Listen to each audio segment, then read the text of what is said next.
Hi everyone, it's Jess and Kara, and we are here today to talk about how to avoid common injuries with activities of daily living. So things we do every day, getting dressed, getting out of bed, cleaning the house, things along those lines. What I'm going to start with is how to reduce your fall risk. Falls happen every day. They can happen from balance issues. They can happen from tripping over something. They can happen from clutter around the house.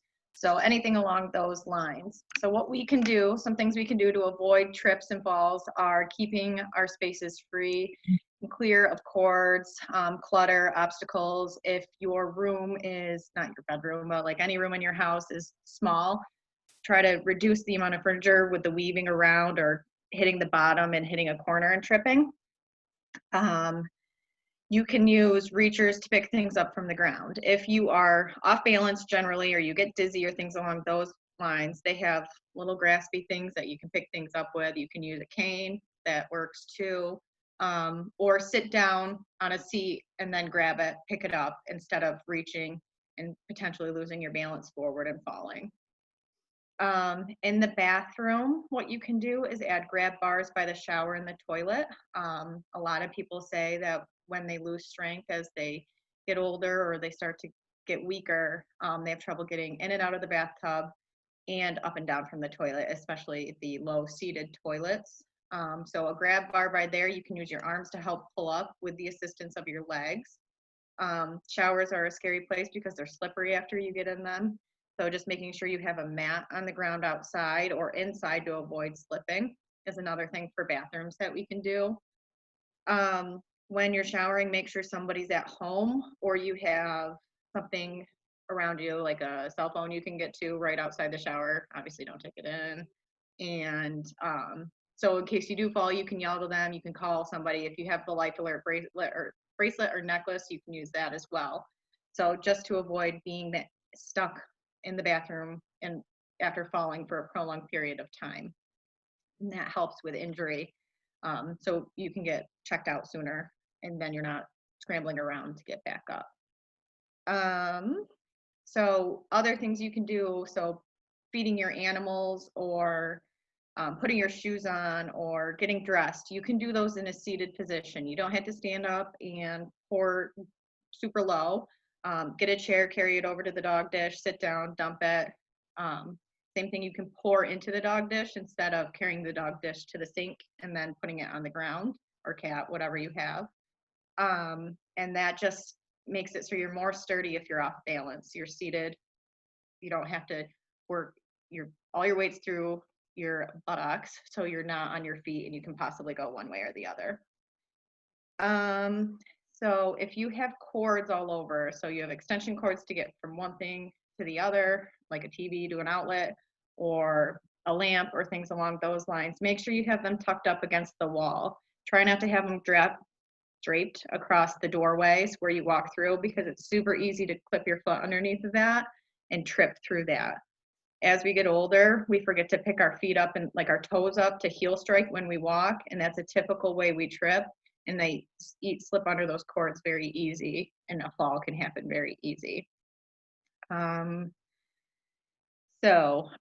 thing, if you wear oxygen, make sure you have the cords, the cannula all set up where you don't have to have it dragged all around. If you have an in-home unit, make sure you're holding it and you're not tangling yourself up in the tubing. Or if you have the canister you carry, make sure you have the tubing in your hand holding on to walk so you're not tripping over that. Improving your strength and balance. So that's something if you're fearful of falling or you have noticed you've gotten weaker or you're furniture surfing or touching furniture from step to step to help stay up, that would be indication to get PT. We can assess your balance, we can assess your lower extremity strength, and we can come up with a plan to help you strengthen that or prescribe you an assistive device as necessary and train you how to use that. So the important things would be to improve the strength, especially in your ankles and hips, as those are the two biggest joints for our balance. And then we would improve static and dynamic balance. So static balance is when you're standing still, are you able to stay still? And dynamic is, as it says, while you're moving, you're walking while doing activities. So just making sure you have all that.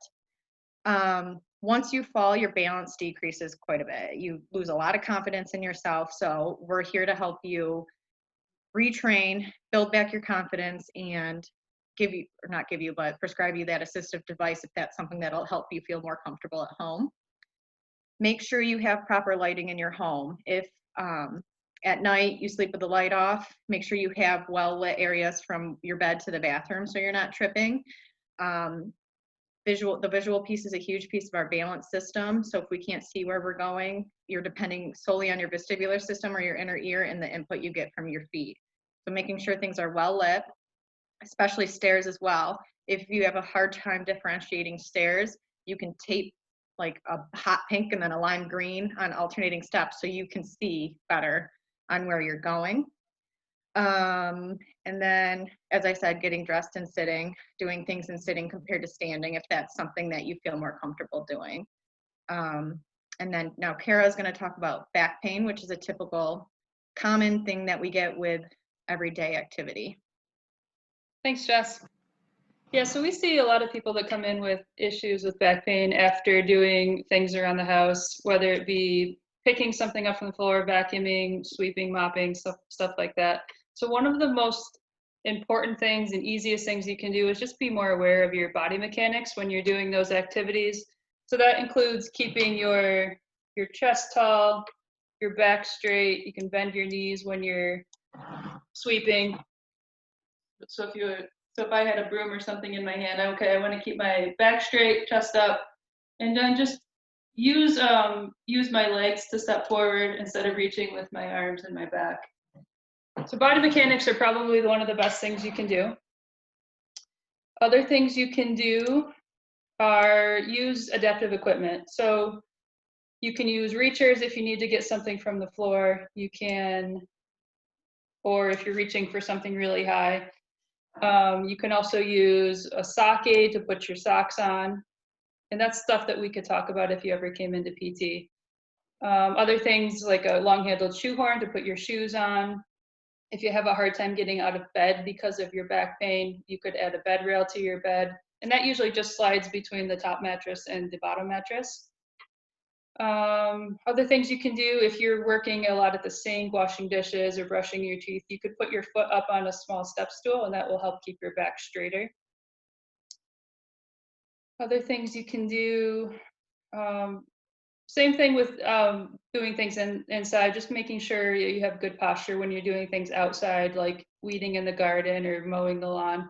Some people even prefer to sit on a small step stool when they are working in their flower gardens or weeding. That does cause a little bit of forward flexion of your back, so that's something you're going to have to be cautious of.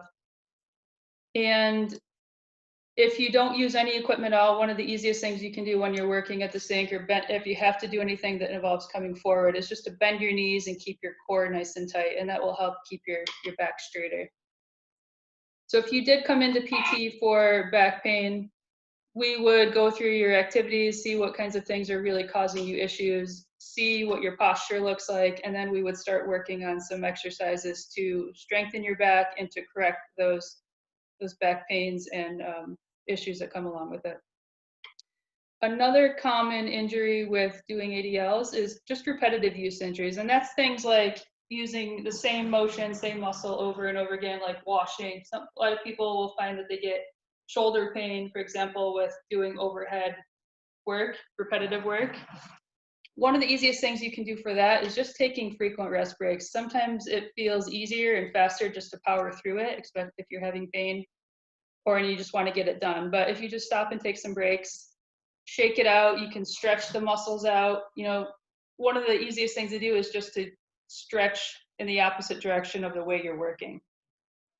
And then if you came into PT, we could give you a strength program if you're having some issues with repetitive motions. Anything you want to add on that, Jess? Nope, that you said it. Okay, all right, you're up.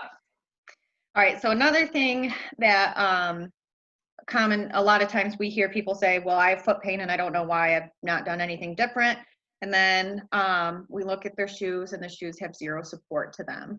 So if you pronate or have flat feet or supinate and have a high arch, you're going to need some sort of arch support for that foot. Your whole body's a change. So what happens at your feet can affect your low back. So making sure you have proper shoe wear and arch support for that, for if you're being really active, such as, I mean, it's nice out, so we're all going to start going out and walking and running outside, or you're working outside in your lawn a little bit more and you notice your feet and knees are hurting. Just check out your shoe wear. Is it really old? Is it time for a new pair of sneakers? We do offer some, we have orthotics at our office that are UV light curated to your foot, so it's your specific shoe in a non-weight bearing position, so it wouldn't be just a thing you grab off a Walmart shelf or something. So you could always call and ask about those. You don't have to be a patient to get those either. So just making sure you're not also wearing slippers that are hard to keep on your feet. You're going to get foot pain with that because you're using muscles and different foot positions to keep those on while you're walking, when you could have a shoe that's completely on to support, or not to support, completely on, so you don't have to hold them on.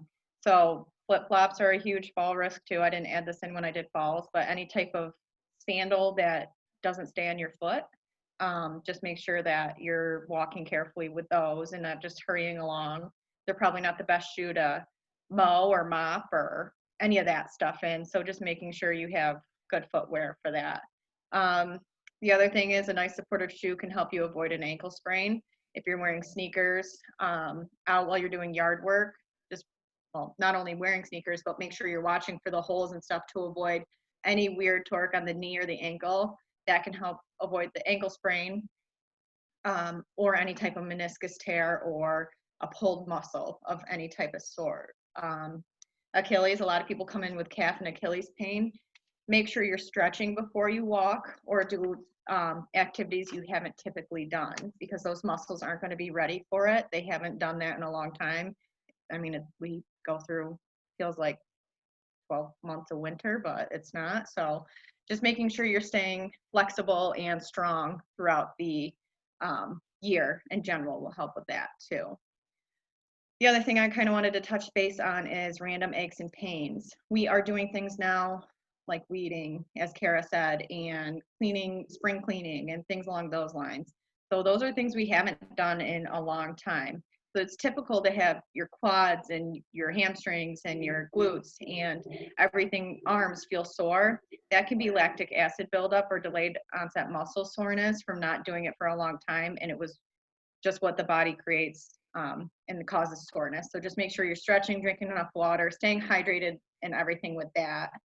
And if it lasts for more than a couple days, then it could be more serious of an injury. So call your doctor, see if you can get in for an appointment, and we can figure out what's going on and what's the best exercises to help with that.